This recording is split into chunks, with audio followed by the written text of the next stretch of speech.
The Black Swan by Mercedes Lackey. Chapter 1. The newest girl had finally cried herself into exhaustion at last and slept, her tear-streaked face half hidden in her disordered hair, head cradled in the silken folds of Jeanette's midnight-colored skirt. Moonlight flattered her. If it had been the pitiless night of the sun that had bathed her features, they would have been blotched red and altogether unattractive with 3 nights of hysterical weeping. The silvery light of the moon was more forgiving. It hid the red in her swollen eyes and cheeks, and turned the tears lingering on her lashes into drops of crystal. She looked pitiable, with a tragic, frail beauty that would have softened the heart of anyone but her captor, von Rothbart. His will was proof against any mere woman. It had certainly taken this wench long enough to reconcile herself to her situation. Odile would have liked to sigh with a vexed impatience, but her father's training held firm, and she schooled her features into marble impassivity, keeping her gaze fixed with a vague point somewhere out on the moonlit lake. A cool zephyr touched the water, dissolving the reflected moon into dancing ripples. From the water's verge a close-clipped lawn rose with a gentle incline toward her, punctuated with mathematically designed flower beds, perfectly shaped trees, and topiary bushes. Despite the beauty and tranquillity of the manicured parkland surrounding von Rothbart's dwelling, Odile would have rather been inside the manor, but her father's orders kept her here, carefully watching over the new one, to make certain she did herself no harm. One never knew. Suicide was a mortal sin, but the fear of sin might not stop her. 3 nights of steady weeping, 3 days of disconsolate drooping in the shadows of the great willow, ignoring food, company, comfort. I can't ever recall anyone but Odette taking that long to resign herself to her situation. After all, her position is hardly a tragedy, and she has only herself to blame for her captivity. The soft twitter of very young voices reminded her that some of the maids probably preferred their new life to their old life. Odile couldn't see the youngest members of her father's flock, but she knew that where they were, off in the shelter of the rose arbor to her left, weaving moonflowers into crowns or making dolls out of blossoms. Elke, Ilse, Lisbeth, and Sophie were very happy as they were, and why shouldn't they be? They'd been grubby little peasant girls before they'd come into von Rothbart's flock. Here, instead of coarse shifts of linen and rough woven skirts of wool, they had soft silk gowns that never grew shabby or dirty. Instead of toiling from dawn to dark in the hard labor of a peasant hut, mucking about in pigsties and cow byres, they were waited upon by Eric von Rothbart's invisible servants, their own duties only to wait in their turn upon Odette and Odile. Such service was a light burden. Odette required little of her handmaids but company, and more often as not didn't even require that. As for Odile, she much preferred to do without their service and company altogether. Their company was deathly boring, and the invisibles were far more satisfactory servants. Tonight, for instance, distressed by the new one's ceaseless caterwauling, Odette had retreated to the island in the middle of the lake before the change had come upon them all. There she was, still as a white marble statue, still as Odile herself, seated with folded hands in the shelter of the tiny temple in Greek mode that von Rothbart's fancy had placed there. The pitched white roof and white columns glittered in the moonlight. In her misty gown of pale silk, Odette could easily have been a statue or a spirit perched there, mourning the past glory of lost kingdoms, and not a living woman, mourning her own sins and losses.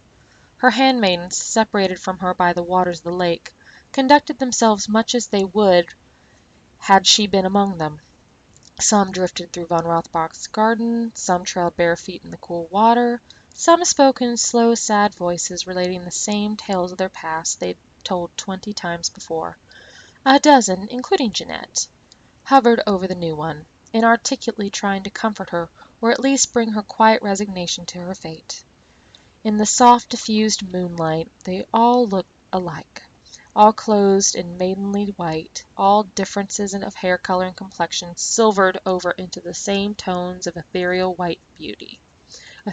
blue-white, all movement in the same slow, graceful gestures, as if they all dwelt underwater. Like Odette, they could have been spirits. Well, all but 9 of them, 9, including Jeanette and Odile, wore black instead of maidenly white. 8 of the 9 wore their sober gowns in ceaseless mourning for what they had lost, in a vain attempt to wrest forgiveness from an unforgiving and implacable master. Odile wore black, because her father wished her to signify symbolically that she was no creature of Odette's retinue. Von Rothbart placed a great deal of importance in symbols. As a sorcerer, he knew the power they contained. As his daughter and only student, Odile had instinctively felt that same power before she had the words to articulate it. As his daughter, she would have much rather been inside the manor, watching him work or studying on her own. How could these women bear to spend so much of their time doing nothing? If I were to be charitable, I would assume that father's enchantments fog their minds, or despair makes them too lethargic to care, she thought, scornfully, mimicking her father's attitude. But I think it likelier that they are unaccustomed to using their minds very much at all. A burst of muffled giggling came from the rose arbor, and the 4 little ones emerged to dance a solemn pavane on the grassy lawn of sourceless music wafted through the garden, matching their steps to the soft notes. A few of the others joined them after a time, but Jeanette made no move to do the same, and Odette in her aloof isolation did not even change her position, though she certainly heard the music. Odile determined that the new acquisition was so exhausted by grief she would likely sleep until dawn, and slipped away from the garden full of girls, with nothing to keep her among the idle maidens. She wanted only to get back to her studies, which at least had the value of novelty. The great hall drew her as a lodestone drew a needle, and she sat and glided silently up the sharply curved stone steps, past the granite guardian owls perched on plinths to either side of the door, and eased the heavy oaken door open so that it did not creak and disturb her father at his own work. Within the vast and echoing central hall lay deserted and practically unlit except for 2 torches in sconces on either side of the entrance. The faded, smoke-stained banners of conquered enemies long past and liegemen long gone hung limply from the blackened beams above. If she had not known the subjects of the tapestries of dragons, wyverns, manticores, and other beasts that covered the walls, she would not have been able to make out the dim forms, imperfectly picked out in tarnished gold thread and clouded gems. There was no fire, not even ashes in the cold hearth, and the great wooden chairs arrayed along the walls held nothing but dust. Von Rothbart's magical servitors were singularly blind to the accumulation of mere dust unless you reminded them of their duty in that direction. She crossed the flagstone of the hall and passed into the next chamber, a narrow guard-room which was as empty. Ahead of her, light sprang into existence as the invisible servants anticipated her direction. The library was next, also empty, and then the stairs to her father's tower where he worked his magics and devised new ones. The tower door was locked, but no light shone from the crack beneath it. Von Rothbart was not there. Nor was he in the cellar, where some of his supplies were stored, or the dank and depressing dungeons, and when she checked other storerooms and even the storeroom, it was clear that she need not have gone to the trouble of trying to be as quiet as the servants. Von Rothbart was not in his residence. Odile considered the empty manor with some astonishment. There was only one likely reason for her father's absence, and he had never before gone a-hunting a new bird when the latest prize was not yet settled. This was new behavior, and she dared to wonder for a moment what was going on. Poised on the threshold of the library as her mind spun a web of speculation. Then, with a frown, she shattered the web and whirled about, winding her way back through the tangle of empty, ill-lit rooms to her own little workplace. Curiosity annoys father, she reminded herself with a touch of apprehension. Questions annoy him even more. She had not been Von Rothbart's daughter for this long without learning to keep curiosity within bounds and questions to a bare minimum.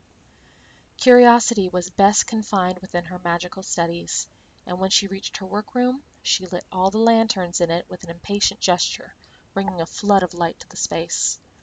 Her workshop was a small, simpler version of her father's less cluttered, because she did not keep failed experiments littering the benches, nor did she start half a dozen projects at once.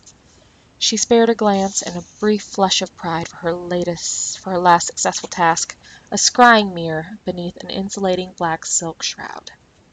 But she had a more ambitious task ahead of her, one that her father did not know she was attempting.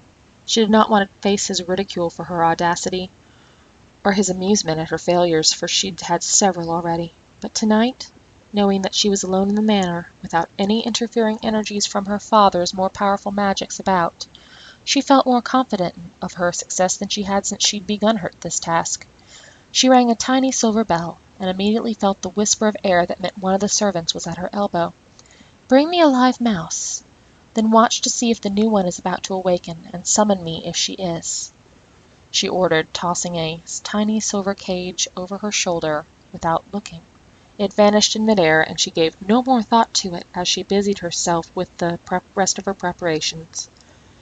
The cage with its quivering, frightened occupant on the workbench precisely when she needed it, and she picked it up in her left hand. She closed her eyes, whispered the guttural syllables of her memorized incantation, calling up a stream of power motes with circling fingers of her right, and living bits of light that danced and sparkled with colors far brighter than those of the true gems of the tapestries in the great hall. The mouse shivered, its whiskers quivering with terror, as she directed the motes to swirl around it in an ever-decreasing spiral.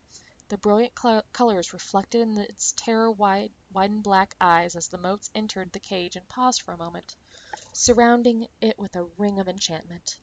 Then, like a swarm of bees attacking an enemy, they swiftly engulfed the tiny creature, covering it from nose to tail. Every hair shone with light, delineated for a brief moment in a glowing opalescent shimmer. It gave a single squeak of pure panic, then stiffened and dropped to the bottom of the cage as if dead. Hovering over the cage like an anxious parent, Odile waited and watched to see if this trial would bring success.